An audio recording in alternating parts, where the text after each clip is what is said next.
Allah Resulü sallallahu aleyhi ve sellemin mirası olan dəvət mirasını mən həyatımda nə qədər icra edirəm və yaxud da icra edirəmsə buna nə qədər öncülük edirəm.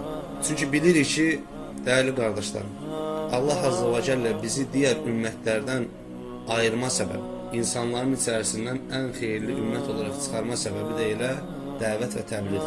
Necə ki, Rəbbimiz Subhanahu ve Teala buyurur ki, Estağfirullah, kuntum ummetun uxricət linnəs. Siz insanlar içərisindən çıxarılmış ən xeyirli ümmətsiniz. Niyə görə? Tə'muruna bil ma'ruf və tənhavna anil munkar. Çünki yaxşılığı əmr edərsiniz, pislikdən də eləcə də çəkindirərsiniz. Və Rəbbimiz Subhanahu ve Teala öz peyğəmbərinə Rəbbinin yoluna dəvət et, insanları ibadətə yönəlt dediyi zaman hər bir dərd sahibi olan kimsə bilməlidir ki, evinin içi, yaşadığı məhəllə, dostluq əlaqələri, bunlar nə qədər dünyəvidirsə əgər onlarla həmən münasibətdə, o qədər də uxrəvi olmalıdır. Yəni sən bir müəssisəyə girdiyin zaman oradakı insanların çılpaq olmalarını, oradakı insanların bataqlıqda olmalarını dərd edinməlisən. Sən ora bir dərdlə girməsən və dua eləməlisən. Allah Subhanahu taala çünki oranın dərdi ilə dərdlənməyin üçün səni göndərib ora.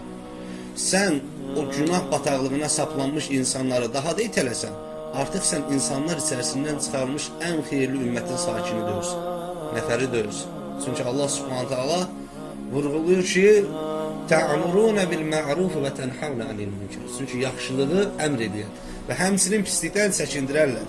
Bunları icra etmək üçün insanın içərisində əlbəttə ki bir dərd olmalı. Sən dərdlənməlisən. Mənim sağım solum nə gündədir? Mənim gecələr oturub çay içdiyim məhlul uşağım nə gündədir?